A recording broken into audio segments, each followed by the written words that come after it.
What's up, everybody? Once again, it's your boy Cool Ty coming at you.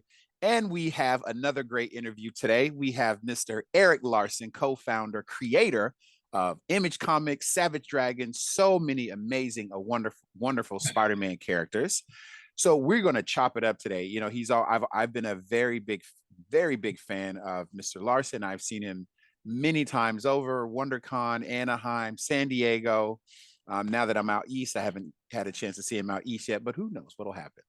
But with that being said, ladies and gentlemen, Mr. Erik Larsen, thank you, and welcome, Mr. Larsen. How are you doing today, sir?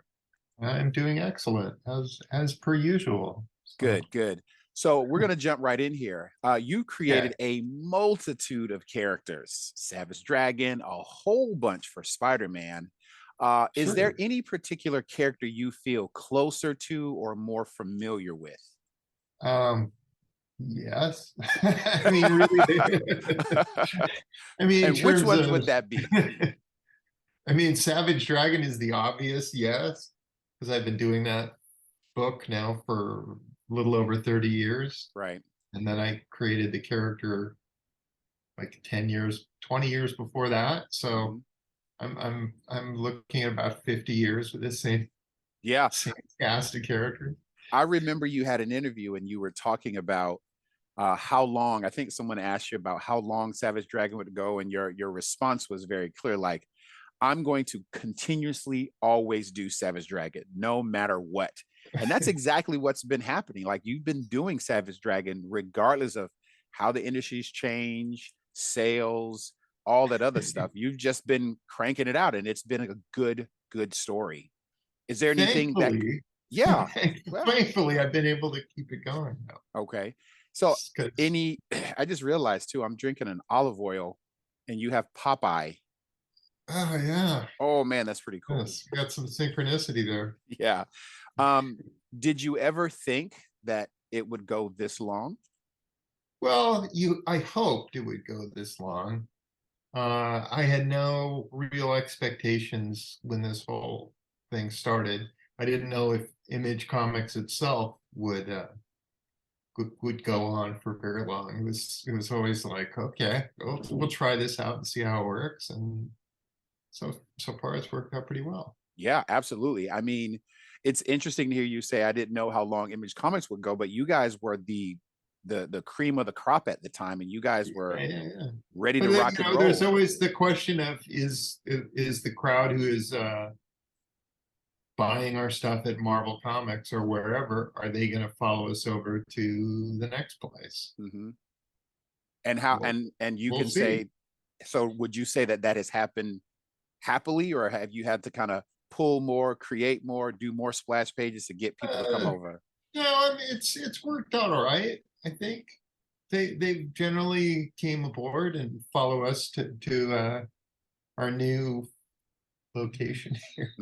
Worked out all right. I mean, I'm still doing comics. I'm still having a good time doing this stuff. So, comics has been just a lifelong dream, and you're fulfilling that dream and living it. Would you say that? Exactly right. Yeah, this is what I really have no other skills, and so this has worked out tremendously for me. Yeah. So I have no backup plan. Well, hey, you know what? I've heard that's kind of the motivator to people. Like, they don't have a backup plan, so they put everything in one basket. Whereas for me, I felt I always had to have a backup plan, because who knows what's going to happen. So I've always kept a backup plan in my pocket or my back pocket. Well, good for you, man. I don't have that kind of discipline. I'm really just, I don't know, eyes on target. Right. keep going this one thing. So speaking of Savage Dragon, what story arc or say storyline really was, like, you would say is like one of your big ones that people should go out and find and read? One of the things that I like to do through my channel is I want to push people to buy specific books. So do you have maybe a story arc or series from within Savage Dragon? The thing is, it's all one big, long, sweeping crazy ass story. Mm-hmm. So I mean, if people want to start, you can start at the start. And we just did what do you call it? Savage Dragon Compendium. Ultimate Ultimate. Collection, right? Yes. Yes. The Let's see that bad Ultimate boy. Collection, Yeah, that's right beautiful. there. I We did a saw sale when you got discount. it. Yeah, I'm pretty happy. And that collects which issues? This collects the mini series, which got expanded to like 5 issues. Initially, it was 3, but we added all kinds of stuff to it. And then issues 1 through 8. So it's 13 total issues worth of material. And that's the plan, is to have every one of these volumes be 13, which seems like an odd number, but I blame Robert Kirkman. That's the way he's been doing his Yeah, collection. they don't have a 13th floor. Why would they have 13 I, issues in I a but I hey, don't know. I met my wife on the 13th. The 13th has always been really good for me, so I got no complaint about 13. okay.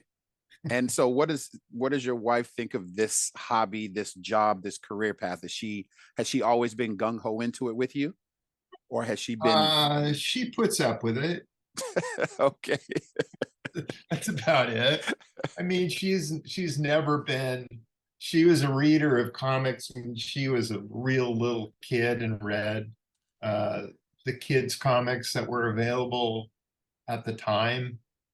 So she would read like Hot Stuff and Richie Rich and Okay. stuff like that. So those books don't even exist anymore, but at the time they were huge. Right. So Um, go but ahead. beyond that, she's never read my book. She doesn't read anybody else's comics. She's just a normal human being doing regular stuff. She was an attorney by trade. How she ended up with a cartoonist for boyfriend, later husband, is a mystery. Well, that could be contributed to opposites attract, right? So she was, being an attorney is very I, strict and rigid, and being a I cartoonist, you can kind of be guess as creative I as don't you know. want. So maybe that connection merger glued perfectly for It's each nice other. to have somebody in the house who's somewhat organized. There you go. Okay, there it is So right there. that's worked out all right. So Um, yeah, she's great. good. Savage Dragon TV series. Hmm. Back in the day, Yeah. any update of bringing it back? This is, I would love for it to exist. We did a cartoon back in the Taft administration. It was Mm-hmm. a long time ago, but it was on a couple seasons. It was hugely successful and Yeah, only fell apart because the USA network kind of fell apart. right. But I haven't pursued it just because I got into comics to do comics, and uh, really it came about in the first place because somebody else was gung ho to do it, Mm-hmm. and so I was able to just kind of go, "Oh, you want to do this thing? I'll help when I can," but just to go and do the whole pitch meetings and everything that comes along Right, right, with making a show, that's it takes more time and effort than I really have available. right, So I just want to be able to keep doing my comic book forever. That was really, I got into comics to do comics. right. I'm one of those oddballs. So, So wi- well, I mean, but that's great because the love of comics and you're doing the thing you love. Would there be any way of getting, say, a box set of the cartoon, and what's actually? Do you happen to know what's happening with the cartoon I and who have has no the idea rights? who owns it. I'm not sure what the whole thing is. I think Universal, I think that's their baby and they can do with it as they see fit. It's Right. not mine to release. Mm-hmm. Uh, and again, it's like if somebody there gets gung ho to do it and wants to put it out and wants to collect it. And Mm-hmm. I know it's streaming on Peacock right now. So Oh, it's, actually, I didn't know that. Well, those of you that are listening, yeah. go So check out if you Peacock. have Peacock, you can go searching for Savage Dragon and Oh, find it and just be like, oh my God, this show is so awesome. I am going to go and look up Savage Dragon because I was wondering about it because I really like the Savage Dragon cartoon, and it's good to know that it ended because the USA Network ended, not because they canceled the show. But Well, yeah, it was a mess. What ended up happening is there was two owners of the USA Network, and they were kind of at war with each other. And one of the things was contractually, they had said that neither could start their own competing network, and then one of them did, and so they were suing each other. And then they had the problem of trying to assemble a successful animation block. Dragon was their hit, yeah, but they had three other shows that were not his.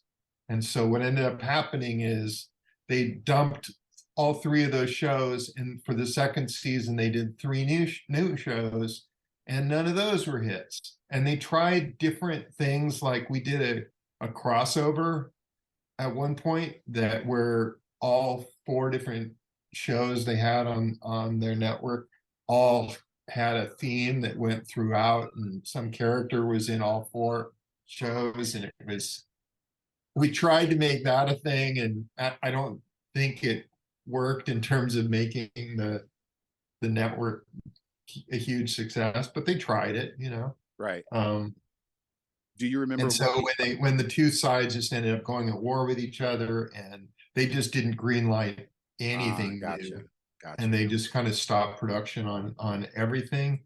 At that point, they started finding stuff that had been started elsewhere, that they were just like, well, we can dump this on, it'll seem like we're doing something new. Right. But that was how that worked.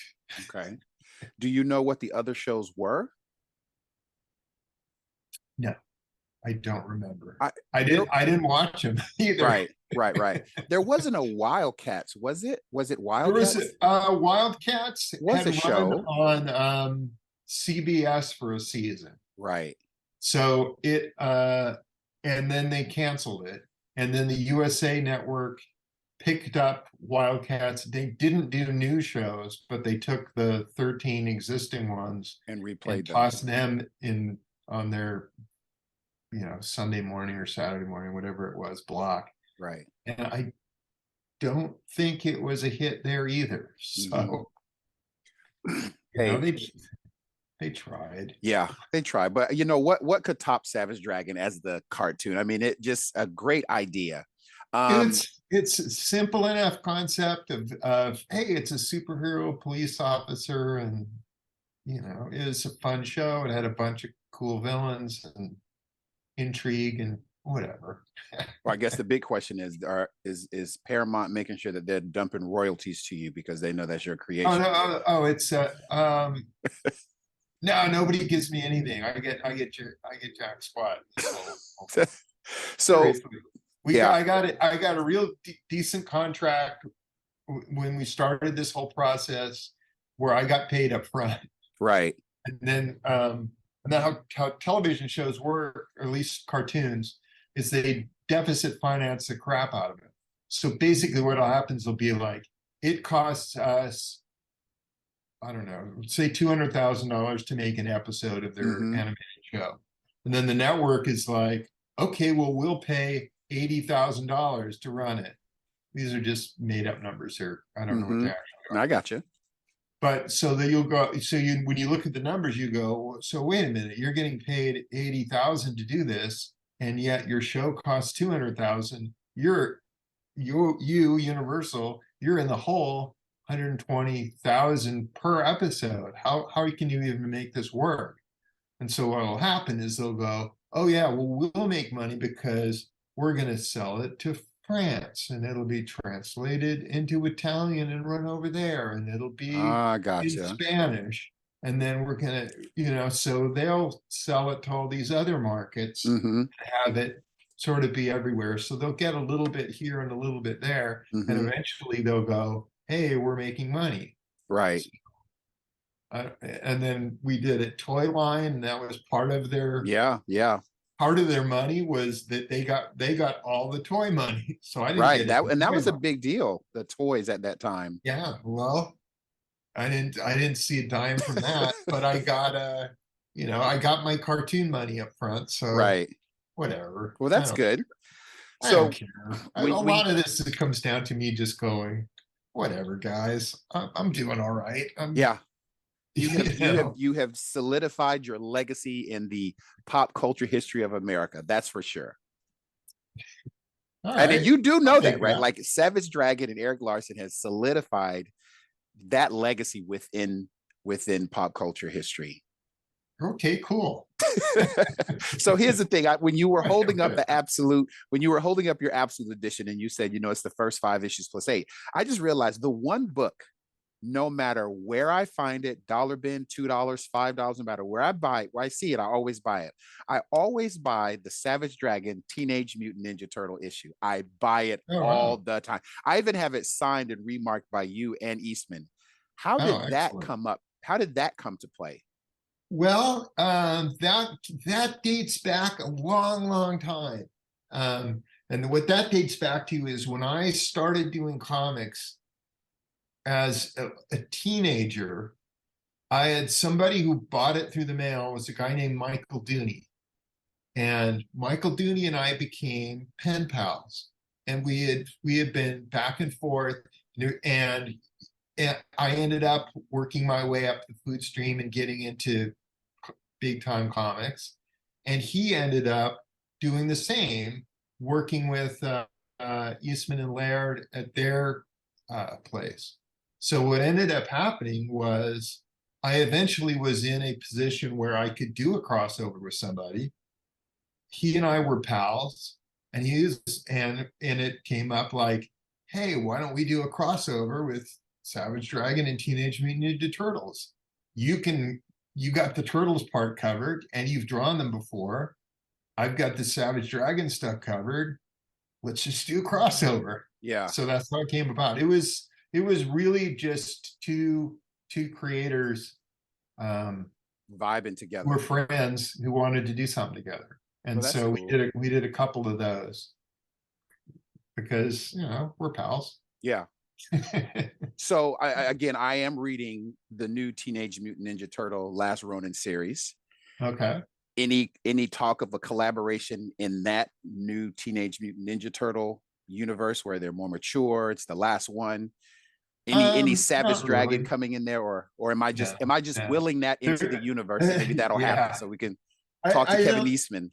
we actually I had talked to them a few years back when I had a specific issue number that I thought, okay, this would be good synchronicity. And then it was such a headache because they were owned by Viacom now, and they had some other crossover which was going on at the time with somebody else. And they're like, oh, we don't want to do too much turtles and saturate the market, and so it I started the talk way early and Right. hoping that I could get it lined up because the Turtles had been in issue 2 and in issue 22. So I was like, hey, I got issue 222 coming up. Let's Right. just do it. Let's just do it all Yeah. like that. Yeah. I couldn't make it work. I couldn't make it happen.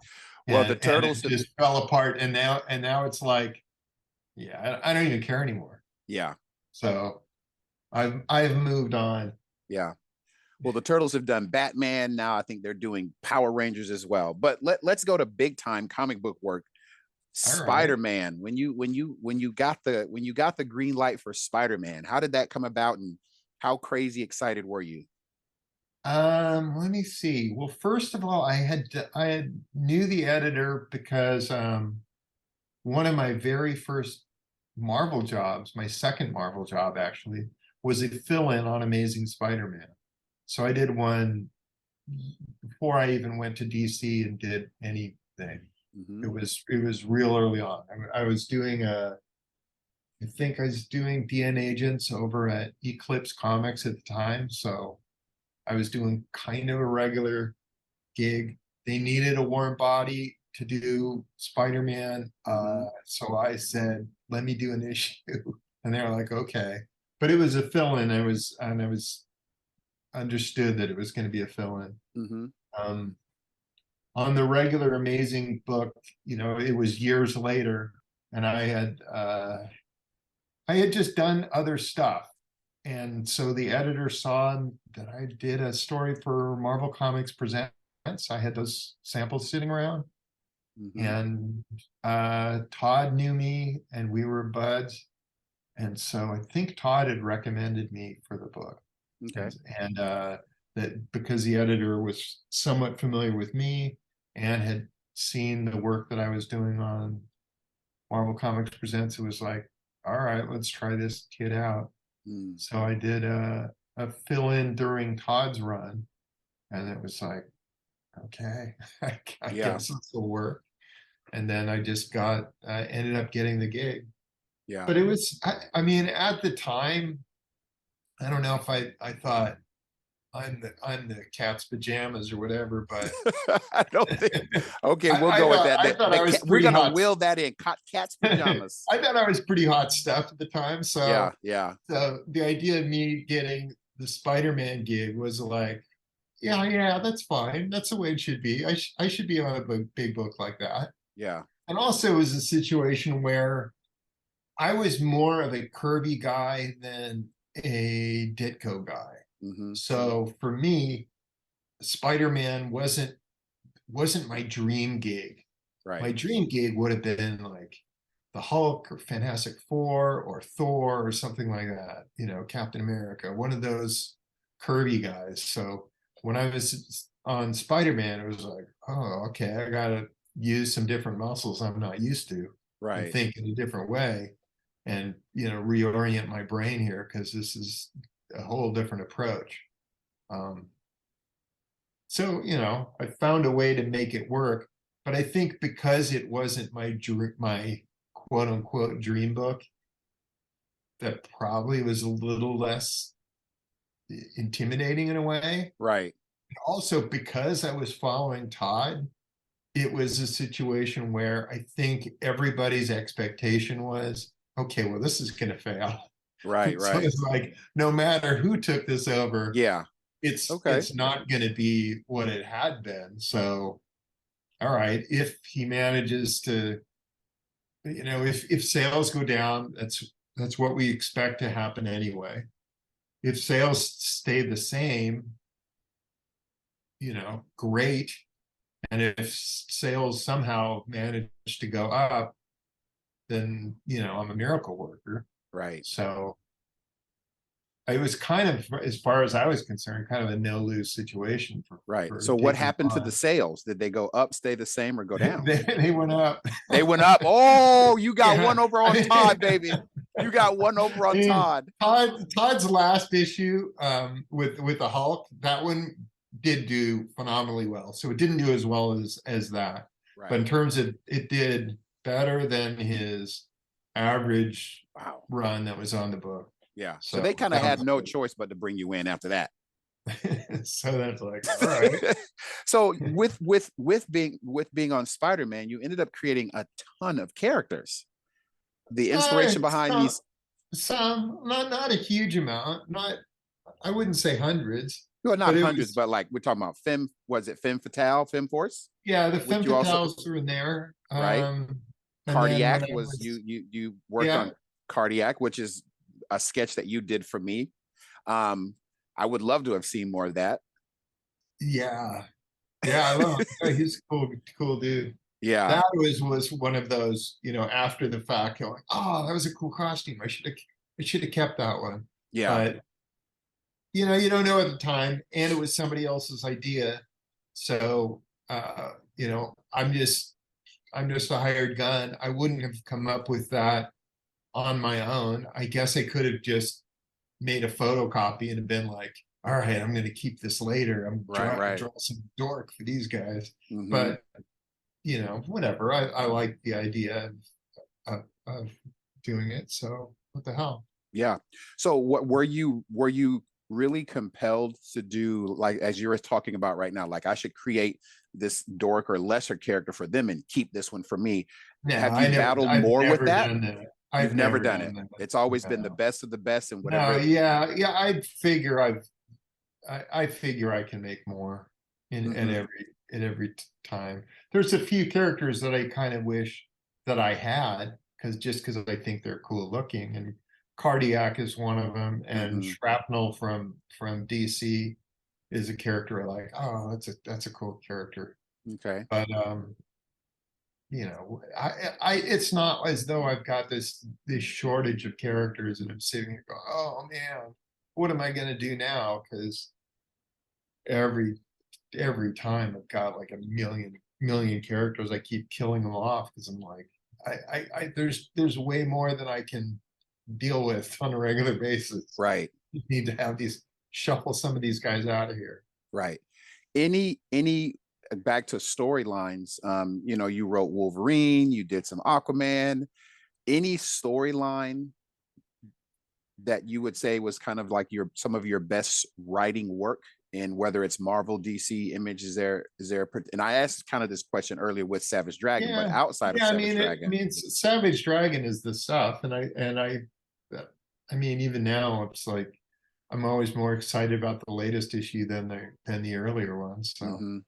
so for me, it's like this is the best issue I've ever done. Yeah. It's like, So sometimes they are, and sometimes they're not. But right. So with the Kirby character, is there any particular character that like you wish you could have worked on or worked on longer, or you had more in the tank for that you didn't get a chance to?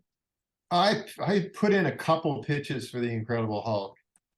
I wrote like outlines for issues and storylines and things I wanted to do. And I liked his rogues gallery and I wanted to expand that. Hmm. And I had kind of what I thought was an interesting take on what to do with him. But say la vie. Yeah.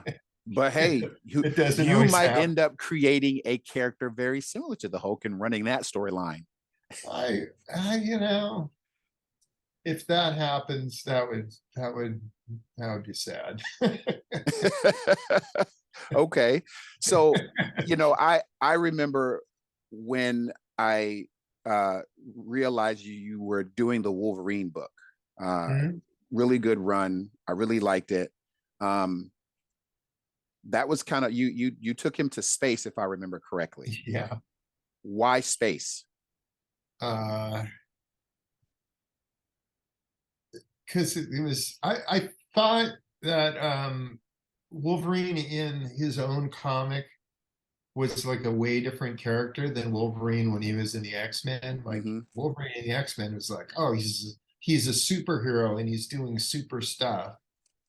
Um, Big explosive set pieces and stuff like that. And then in his own book, he's like, hey, I'm Wolverine and I'm gonna hang out at a bar and wear a leather jacket and Right. smoke. And it was like, I want to see I want to see him in his costume doing cool stuff. Hmm. He's going to space in the X-Men all the time. How come he doesn't go to space in his own book? So I don't know. I thought it would be a novel thing to do. I think it People hadn't worked. I been doing mean, it. it definitely Yeah. piqued my interest. I had to make sure I got that whole series to keep it going. So I think it was a good idea. Um, with Spider-Man being such a key book, uh, Mhm.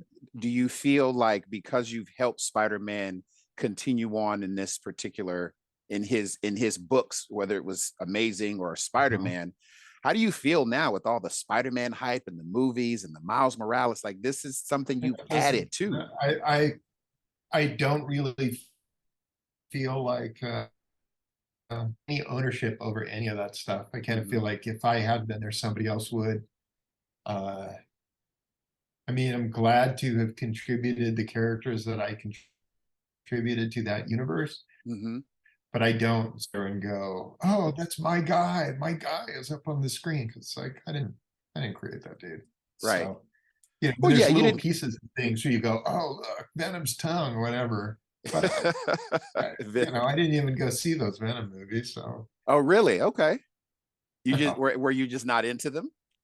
The word had gotten out that they weren't great movies, so I kind of listened to the word, and I, I, I'm not sitting here going, I need to see these things. So, Yeah. and my wife's not particularly into it, so Yeah. You I know, did not let the word taint me because I always think about when someone says it's not good, like what eyes are you seeing it through? Like, I think I'm just a basic enthusiast. Like, I just like to be entertained. I like a good yeah. movie. It doesn't, and truth be told, I guess it doesn't even have to be overly perfect. I just want to be entertained. I like it. And also, I'm actually getting a very big kick out of all the comic book movies. I mean, I never thought I'd ever see Aquaman where it is. I never thought I'd see Hawkman on screen. I never thought I'd see Shazam. Those are kind of like my very Yeah, big three. So also I never thought I'd see. I remember when Witchblade came out on that was also on USA. I was blown away because I had been reading Witchblade, you know, probably yeah, from issue yeah. number one. So for me, I try not to do that. But has there within the Image group, the Image family, and I know Robert Kirkman has a stuff coming out. I know he's got the next season of Invincible that just dropped. He's got Oh, you did know, it? All right. yeah, I think it dropped maybe earlier in the week season. I think the next season dropped of Invincible. Okay. Um, I know he's done a few things. Is there anything that you could tell us of some new Image projects coming out in the Not me, 2023, no. I don't 2024? know. They don't tell me. Okay. Yeah, that's not my department. I'm just the Okay. guy who does a book. So if Robert's got some cool stuff cooking, he doesn't call me up and say, "Oh man, wait till you see this." Mm-hmm. I mean, I do see some stuff that's going on that he's got, but I'm not supposed to talk about anyway. So, Gotcha. Okay, not a problem. so I mean, but people are coming to an Image and pitching new books and new stuff's coming all the time. But it's not my place to announce somebody else's book. All I can go is, I'm making my comic. I hope you like it. Right. And of course, people are liking it. And, well, I think so. People are so liking it. yeah, no, it's surviving, man. That's what Yeah, I hope listen, for. you gotta accept your flowers as you're being given them, man. The book is surviving. I mean, Yeah, outside of the major companies, no one has done what you and Todd have done, where you've kept this book, and now Rob Liefeld, I mean to say Robert Kirkman, where you guys have kept these single books going on and yeah, on and on, yeah, no yeah, matter yeah. what. You know, it's No, just it's awesome. I'm sitting there working on issues in the 260s at this point. right. It's like, holy crap, that's pretty good. That's really good. I mean, I I can't remember, feel too bad about that. You yeah. know, I mean, people I've just done don't do all long of them, issues. They don't. so Go ahead. I'm sorry. no, it's nice to be able to set things up, and then pay them off, and not have anybody who can say, "Don't do that." You know, that is such a treat. And when I'm every now and then I'll stick my toe back in Marvel or DC and just like, oh, I wish I should do this. This seems like a lot of fun. And then I go and do it, and it's like, oh, there's somebody who can say no, or somebody's like, Right. hey, can you change this or change that? It's like, I'm never asked to change anything on my own book, Mm-hmm. you know? Or it's like, hey, submit your story. Oh, you don't write a full script? We want to do it's like, holy crap, no, I don't write anything. What are you talking about? I just start drawing it. Right. Right. Like, what? That's not the way we operate here at whatever. Right. Well, hence Image Uh, Comics. So, yeah, it's awesome. It's just such a different animal from working anywhere else. When you're doing it on your own and you own absolutely everything, and you can just run hog wild and do whatever the hell you want to, it's great. I mean, there are probably times when I shouldn't have done some things, but whatever, hey, live and learn. if it makes it, it's a success. If it bombs, you know you bombed, you learn from it, and you Yeah, can keep on ticking. do what I can. Okay. Okay. So you God. mentioned people are still coming into Image. They're still pitching ideas. Hmm. Ideas are higher than normal. Ideas are still needing some work. And how many people are like, is Image prepared and ready to move on to the next 10, 20, 30 years? Yes. And let's elaborate. That's not enough. That'd be No, it's not perfect. enough. So do you still have a large number of people coming in pitching Yeah, ideas a or lot, bringing their own and books we in? reach out to a lot of people too. So we do a lot of knocking on doors, and then there's a lot of basic networking that goes on where people who are doing image comics will contact other people who want to do image comics or friends of theirs, and going, hey, you gotta take your book over here. They'll leave you alone. Word of mouth has been tremendous in terms of being able to recruit other folks to come on board and do Yeah. stuff. I Yeah. It's like you treat everybody well, you don't screw with them, and they're gonna flourish. And that's kind of how that has worked. Yeah. And so people are coming to Image who already have a book, or are they coming starting a brand new project, or is it both? All of the above. Very, very few people just are brand new and get plucked out of the uh, mail and get a thumbs up. Most people who are complete amateurs who are pitching stuff, um, most of them are terrible. So I mean I okay. that's just the way of the world. Most people trying out for the first time, they're like they're not very good. And Right. there's a lot of incredibly amateurish stuff that we get pitched in the mail, and it's like, yeah, that's not going to fly, dude. Right. Well, what about I'm gonna name two. What about Excellence and Bitter Root? I am not. Okay. I don't know what those are, so Those are image books. I don't read everything. I mean, we publish tons and tons of Right, comics, right, right. you Excellence know. is So Sanford Green. I'm sorry, no, no, no, sorry. That's Bitterroot. Bitterroot is what? Sanford Green, and Now I'm even more confused.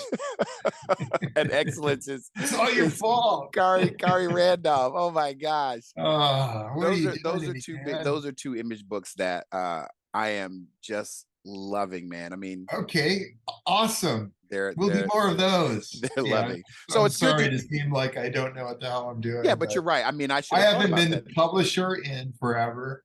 Ah, I So gotcha. it's like I've been out of that job for 10 years, 11, 12 Right, years, something. It's been a while since I had that gig. right, Um, so I don't need to know every single thing that, that comes about. right. Plus, I'm so terrible with names. It's frightening. No, man, listen. This guy right here, I am so bad with names. It is not even funny. I'm like Oh, mnemonic devices. I'm writing on my hand. I'm oh, like, it's this person is terrible. connected to There are that all sorts of person. creators who do amazing work, and I'm like, I don't know your name. I Yeah, don't yeah, know yeah. So I just bought some original art from somebody online, and it's like, oh, this looks awesome. I don't know who these artists are, and I don't know what this book is, but this looks great. So Right, I'll take it. right. I mean, it's great that image is growing, still moving forward. So let's talk about moving forward. We have this thing, and I'm kind of bringing this to you because I know you did some Obama covers, you did some really cool covers. I think you're very conscientious of the way things work. I've listened to some of your other interviews. We've talked. Uh-oh. This whole this whole woke culture, like you created characters that are multicultural, different facets. How do you feel creating characters and having your characters maneuver in a time like now? No, it's fine. That's the way it should be. That's kind of we can address the wrongs of these other companies. You know, I get why people are upset that changes are being made at Marvel and DC, because they're like, this is the way my comic has always been. Now you're shoving in these new characters that weren't there before, and I don't like them. Damn it. Right, right, But I've never, ever had anybody write to me and say, hey, how come you're shoving all these black characters in my book, or how come there's all these Asians showing up? What's going mm-hmm. on here? I've never had that, Mm-hmm. because it was how it's been since the beginning of time. That's just the way the book has been. Right. So they're not suddenly being confronted with something new and weird. It's just, when I started, you're not opening up a Snickers and finding a Butterfinger. Right. It's what it is, what it's always been on the wrapper. It's what it is. You know what you're getting into. So there's no big. I mean, there's surprises all the goddamn time, but it's not Right. not of Right. that sort. You Right. know. So I think you said something that was very powerful. You said righting the wrongs of some of the other companies, because I believe, and Well, maybe you can correct me, and let's see how close I am, that there's kind of been this unwritten rule, right? And this unwritten rule is, as you just said it, comics look a certain way. That's how they should always look. Period. End of subject. So I think of people in agreeing with what you're saying, people are angry because their comics are changing, whether it's a sexuality, whether it's a specific gender change, whether it's a legacy character having a new, character. Now we have, Black Adam now. Black Marvel. Oh, Black I love Adam Black now Marvel. He's has, cool. Black Adam now has Bolt, and I've had discussions with people about Hawkman, and we're sitting here thinking, I'm really like, Hawkman is literally an African, dark skin, where he originated from, but yet DC has never portrayed him as that in any of his incarnations throughout their time. And I'm a big Hawkman fan, right? Well, the thing is that where I think they screwed up in more recent years, whatever, is that they're going, hey, you like Robin, right? Well, we're Mm-hmm. going to make Robin a different kind of character. We're going to change up Robin. We're going to change up, Spider-Man. Or it's when they should be going, hey, we're making new characters and Right. expanding what we do rather than changing characters that exist into something else. Mm-hmm. Because it's like, I'm if suddenly the Incredible Hulk is something else, I may feel like, oh my gosh, they changed my favorite character. Why? How could they do that to me? And those feelings are understandable, even if whatever, Right. I that makes sense to me. But if it's suddenly like, now I've got 10 new villains and 10 new heroes, and some of those new characters are black and some of them are Asian and some of them are whatever, awesome. That's great. More characters. I'm all Right. for it. Let's do more of I'm that. all for it. Do you think so? Me personally, I'm all for it. I think a lot of the people, first off, I think people are using the word woke horribly wrong. I think they're also using it as a way to kind of, you know, jab people in the side and make them go, "Ooh, here comes that thing again." When in reality, Yeah. it is setting right wrong. It is setting right the wrongs from the past. Do Well, you I think? mean, you have to just be aware of how you're impacting other people's lives. Right, It's like, look, man, just be a good dude. Why you want to be a dick? right, right, It's like, I want to do good comics. I want people to enjoy the comics that they're reading. If they see somebody in the comic that looks like them, that's okay too.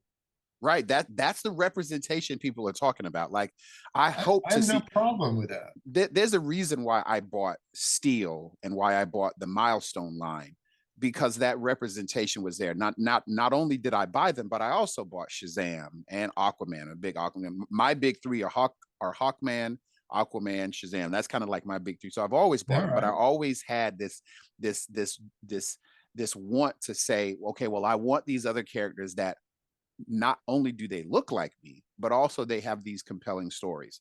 And I think you write compelling stories, and and that's that's a and that's a tough one. That's a right. tough one for those guys to go. We've got these legacy characters that have been in our comic books for 60 years, Yeah, and those characters are grounded and they've been here forever. And it's tough for them to go, oh, but here's this new guy. You're gonna love him, because the audience is like, no, I've been buying this one thing from you Right. forever. Yeah. I'm not necessarily going to embrace your new thing. And then you've got creators that are sitting there going, well, if I'm going to create something new, completely new from a whole cloth, why wouldn't I do it in Image? Right. Why wouldn't I do that elsewhere? Why would I give that to you? Mm-hmm. So they've got a real tough time with creators because creators aren't giving them, they're not giving them a new Spider-Man or a new Batman or a new, I mean, Right. a new, not version of those characters. I mean, a new icon, you know what I'm Right. saying? Right. Right. It's like, when is the last time that Marvel or DC gave us a truly new character Yeah. that Yeah. has had any kind of legs at all? Mm-hmm. And it's like, well, crap, the last one was what, Deadpool, and that was 32 years ago. Yeah. Yeah. It really That's was a Deadpool. that's a long goddamn time. And That's a they've long created a drive. whole lot of more characters since then. But you're right, they don't get that legs, and I don't think people understand that it's the reason why they're doing this is because these new characters don't get legs because so many people are so focused in on this is what that legacy character is, right? Well, if I'm them, I would be sitting there going, all right, from now on, you don't have to put out a press release to everybody, but look, let's not kill off any more minority characters for a while. Mm-hmm. So if we're Mm-hmm. going to kill anybody off, let's kill off some of these. Let's kill That's off some not of gonna these other fly. people. That is not But gonna no, fly, man. but it's like, I mean, as a reader, they had set up some characters, and I'm sitting here going, hey, they introduced Jean DeWolf, who is a popular Mm-hmm. uh, woman character in Spider-Man, and she is like a character who had a certain amount of power and a certain amount of integrity. She was a woman in a high position of power, and then it was like, oh, we got this cool idea. Well, we'll kill her. And it's like, okay, then, and your end result is what? My end result is I got this cool story. Okay, but now you don't have that strong female character in a position of power anymore. You've got nothing. You've Right. got one story that you can put in a trade paperback. Uh, who the hell cares? Right. That doesn't do me any good. Yeah. In the Incredible Hulk, when they couldn't use Rick Jones for a while because he was doing something else, they introduced Jim Wilson. Jim Wilson, again, popular supporting character, there for a number of years. And then it's like, all right, we got to kill somebody off. Let's kill off Jim Wilson. Let's kill. And it's like, what the hell are you doing? Why are you killing off Jim Wilson? Jim Wilson's awesome. Right. He should be in everything. Why, quit Right. doing this. Yeah. You brought in these characters, quit killing those guys off.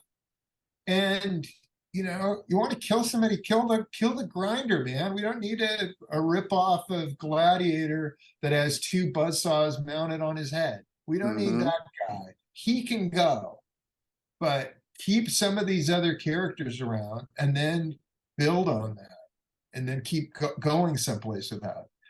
And it's like, it's so easy for them to populate those comics with other kinds of characters, Mm-hmm. and they do it in the most awkward, ham-fisted way that you just go, God, why are you even doing this? Yeah. It's like, how many people work at the Daily Bugle? Allegedly Four. dozens and dozens of people. There's Right. like four that we know. Yeah. But it's like, if Peter Parker goes to the Daily Bugle and suddenly there are 6 new characters where they're like, look, we're not going to introduce these characters at all. We're not going to introduce them. They're just always been there, and Right. you've never noticed. Right. So rather than make it a big point of, hey, look, here's the new supporting guy, just go, Peter Parker goes in the office, can't see Jonah because he's busy. You can't see Robbie because he's busy. Right. And the guys in the office who are sitting there doing their regular stuff Yeah. start pitching Peter crap about, hey, what are you doing hanging around here, whatever. And those Right. happen to be characters that we've now seen in a couple issues that were just characters in the background. Mm-hmm. Just start telling artists when you're working on these books, look, when you have people that are just walking down the street, they don't all have to be Caucasian. Right. Oh my God. Right. Right. Right. You can that there's no rule here that everybody has to be a Caucasian. You can have there be two black guys walking around and just kind of looking like they're having a conversation. There can be a guy who's just selling hot dogs out in front of someplace who happens to be a different color. Let's just have that be part of the environment that is in this comic. I am so You glad you know, said that because I always wondered. I actually came up with this idea to where I would take these characters that are just on the side and actually build stories around them. I sure, wonder why if not? people are I wonder if people are actually thinking about that. Like they don't always have to be a They should Caucasian be. person. They should be. Like, if I'm doing Spider-Man again or whatever, if I'm writing a Spider-Man story, it's like he's going to go into a grocery store and there's going to be a guy behind the counter, and that guy behind the counter is suddenly he's going to be a guy, because we're going to plant that guy as, here's a dude who works at the convenience store that Peter always goes to. Mm-hmm. And then he's going to go into a pizza place in another issue, and that guy, they're going to have some words with each other. They're just going to Right. have a little side conversation Mm-hmm. where he gives Peter some crap about, Peter's like, hey, you know my order. I've been coming in here forever. Just make me the usual. And the guy's like, dude, we have 1,000 people coming in here. I Right. don't Right. know everybody's order. You got to tell me again. And then the next time he comes in and says the usual, and the guy's like, dude, come on. You're killing me. So here's the And thing. Make sure you it becomes just a little bit, and it's 2 panels. It's a little something, but 10 issues from now, 20 issues from now, I can do a story where Spider-Man's fighting with somebody and they come crashing through the wall and that dude's there. Yeah. And you're going to go, oh, that guy. I Yeah. know that guy. Yeah.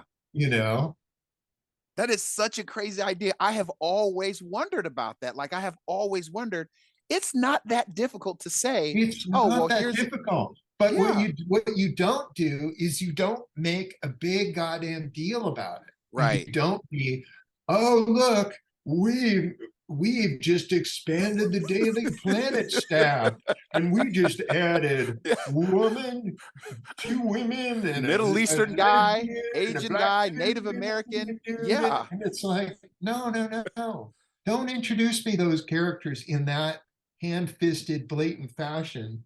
Just tell the artist from now on, we're going to have this desk set up. There's going to be this many people, and these desks are now full of these guys, and we're not even going to make a big deal of it, but those are regular guys now, and that's just going to be part of this environment. Yeah.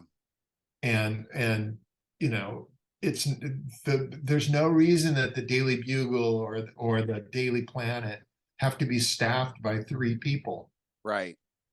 There can be all kinds of guys, and there can be a press man that is a regular press man that we always are now seeing. Right. Right. There's sub-editors that we're now seeing. Yeah. There are people writing editorials. It's not just, hey, we've got 2 reporters on staff.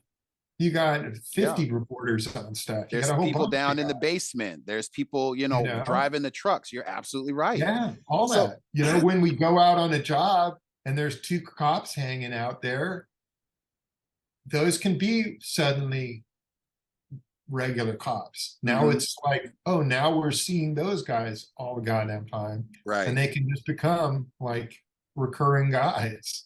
Oh, we always Mhm. see that same bum who's hanging out in Yeah, the yeah. alley, and he just becomes a regular dude. Yeah. And pretty soon you look around and you go, hey, there's all these guys that weren't there before. And then some other writer will come along and go, hey, it's the Scourge. I'm killing all the minorities. Like, Right, right, oh, right. you dick. What are you So doing? so is comics too political? Is that even a thing? Well, the problem is that the whole company isn't on the same page, and that one person isn't talking to another person, and they're not all come there going, okay, this is actually what we're trying to accomplish. Right. So there should be a little more of that, of just going, look, guys, we need to get this done, and this is a necessary thing, Yeah. because you can look at just look at the breakdown of New York City. Just go, Yes. okay, we're setting this in New York City. What percentage of the people are this, this, and this? Just give me a clear percentage. That's all I want. Now in my comic, I want that reflected across the board. So if you're drawing just people walking down the street, and a Mm. third of the people in New York City are black, Mm-hmm. Mm-hmm. a third of those people better be black. Mm-hmm. You You know know? when I first saw what you just spoke of, the only time I have ever seen that in a comic book that deals with New York or probably even Gotham City was when it was the 9/11 issue and they drew every single ethnicity, nationality, origin. They drew a multitude of people, and that is the only time I have Oh, actually yeah, have seen that. yeah, because they don't make the effort otherwise. Yeah, Because interesting. that it become a story bit. And writers, part of it is on them, that they need to start saying, look, this is what we got to do. Mm-hmm. Hey, dumbass, Yeah, quit drawing every male that's walking around. They don't all have to be 28 years old and relatives of Steve Rogers. right. I You I say know, this all the time when I'm up in artists when I'm in small press. I say it all the time. Like people are trying to get me over to look at their book and hey, look at this, check this out. But it's like it's the same old cookie cutter. Not saying that the yeah, story yeah, doesn't yeah. have substance, but give me something more. Give me something different to look at. Yeah, yeah, yeah. When I said I did that early issue Spider-Man a million years ago, the issue before me and the issue after me were drawn by a guy named Alan Kupperberg. I was not a fan of Alan Kupperberg. In fact, I thought this guy is this guy's terrible. How come he's getting work and I'm not getting work? How come Right. he's getting regular stuff and I'm not? What's going on here? And for a time there, I was like, you know what? I am going to really examine his stuff and see what is it that he's got that I don't have. Mm-hmm. And what I found was, his superhero stuff wasn't as strong as my superhero stuff was, Mm-hmm. but his secondary characters are interesting. Mm-hmm. My secondary characters were boring, Got it. you know? Yeah. So if you're drawing a comic, you should be able to go, every single one of these characters in this story, regardless of what they're doing, you should be able to go, oh, what's that guy all about? Ah, What's gotcha. his story? He seems like he's interesting. That guy seems like he's got us. And that doesn't mean you give everybody a patch and a peg leg, Right. but it does mean, look, that guy's kind of distinctive looking. That guy's got a real face. Right. He doesn't have a generic face. That's a Good real point. dude, Yeah. Yeah. you know? And Yeah. that guy's going to the beach and he's holding weird shit because he Mm-hmm. happens to go to the beach with weird stuff. Right. That guy's got a distinctive looking suit and that guy's got a weird looking hat. And I don't know where that guy bought those glasses, but they're crazy looking. Right. And that guy Good needs to point. go to a different hairdresser because that haircut is out of control. Good you point. know, Good point. but it's Yeah, like, that yeah. let's make these characters interesting. And as the guy writing a book, you should be able to look through a comic and go, let's make a story with this guy. This Mm-hmm. guy's interesting. Let's do Yeah. something. And Yeah. then years Absolutely. later you can go, when did that guy first appear? And you could go, he's right here. Yeah, He's in this background here. You didn't even notice him, but right. that guy's an interesting dude. And now, based on the way the market works now, everybody's going to be clamoring for it. I was like, So, oh, I can't believe I missed the first appearance of yeah, Hugh Jazz. He was I just hanging have to out. I have to tell you, Savage Dragon Zero issue, his origin story, utterly freaking fantastic. I mean, I was not expecting that at all. How long had you been holding on to that origin story, or is that something you had just come up with? Oh no, I knew the basics. I didn't know the straight particulars of, what every bit of dialogue and what everybody was saying. But Mm-hmm. I knew he was a bad dude, and I knew he was an alien, and I knew the basic idea of it when I started the book, Mm-hmm. just so that I knew going into it what makes sense and what doesn't make sense. Did you know he It's liked? really best when you're doing a mystery to know who did it. Right, right. It's like if you're just doing a mystery and you're just like, I'm just going to toss out crazy clues. It's like too often it just doesn't make any damn sense. Yeah. Did you know he liked sex that much? Where did that part come from? He's a male. Oh, okay then. Okay. It's just like I'm sorry, but There you I, go. Hey, I got it. Okay, next one. Image. That's a good one, but I want to be very clear. Guys, if you have not read Savage Dragon Zero issue, The Origin, oh my gosh, it's in a beautiful, beautiful hardback yeah, I'm sorry book. if I spoiled it there, but No. Where all the let's oops, I guess I need to put spoiler alert when I do the yeah, the right. editing. Yeah, You guys I mean, definitely get it. it's tough to talk about anything without there being at least some Some amount exactly. of I like, agree. oh, I'm sorry, oh, I didn't mean to tell you that Dragon was a cop. Yeah. Okay. I blew Image it there. United. I've been beating this for a while, man.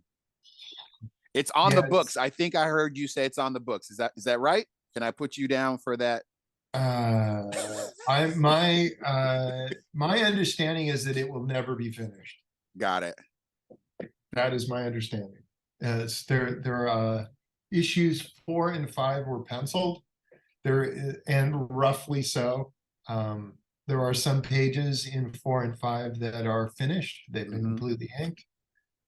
But Rob Liefeld no longer has control over Youngblood or Supreme. Those characters were fairly central in that story. Got it. So he doesn't own them anymore.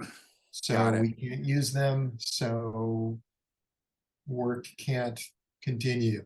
Interesting, because I did not know that. So that's good. It's good to know that it just didn't stop. Is that there's some ownership It's issues that came up? Yeah, Okay. no, it's a goddamn mess. And Yeah. and he did something dumb and now he doesn't own his characters anymore. Right. I think he talked about in one of his observations. Yeah. This is like, yeah, this is why you don't do that. Yeah. Yeah. Well, hey, I totally get it. But I just want to say this has been an absolute power house of an interview. I appreciate you taking the time to interview me. You Sure. thought you didn't have any more in the tank. Aha, but I said I had some, didn't I? So listen, everybody. Sure. Great interview. I appreciate it. Listen, I interviewed Chris Marinan, who worked with you in Oh, studios. nice. Very, Yeah. he We said you shared a very, studio. yeah, I shared a shoot studio. You helped him a lot. He had great words to say.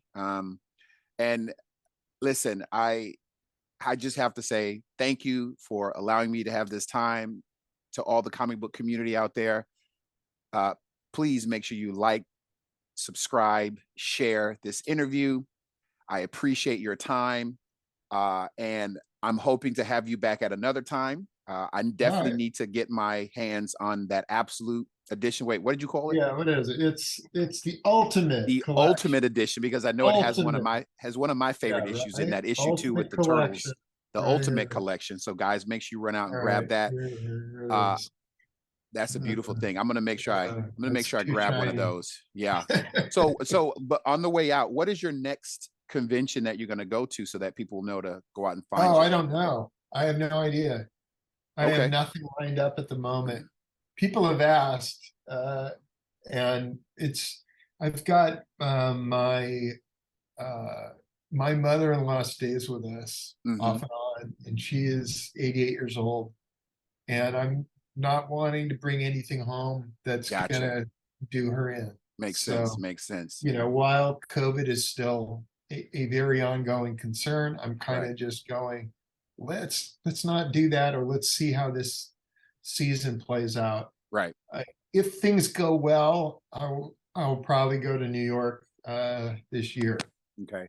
And I If do it want to doesn't remind go the list. well, I do want to remind the listeners out there. I know some of y'all might be listening to a certain governor in Florida. COVID is definitely alive and well. Let's that please is continue certainly to make sure we wash our hands, wear our mask. And I want to be yeah. clear, the flu has gone down because everybody's been wearing their masks. So let's be clear about that. Masks do help. Mhm. Whatever your take on it is, we want to keep ourselves healthy. We want to keep our loved ones healthy. We want to keep the people walking down the street healthy. So please, let's remember to protect yourselves, wear your mask, wash your hands, all that good stuff. And again, when you have a mask and it falls on the floor, please pick it up, put it in the trash can. Don't just leave it on the ground. But Yeah. anyway, Oh, on the way out, we are Comic Book Hit List. I appreciate you, Mr. Erik Larsen, for joining all us right. for this wonderful interview. Ladies and gentlemen, thank you. Please, let's give it up for Mr. Erik Larsen. You can also find him on Facebook at Erik Larsen. You can see him everywhere. And as soon as he gets some dates for the cons, go and get him, grab these books, get them signed, man, because these are going to be some hot pieces to your collection. So I appreciate you getting Mr. Larsen and everybody out there. Thank you again. Like, share, subscribe. This is Comic Book Hit List. This is your boy Cool Ty, and I'm out.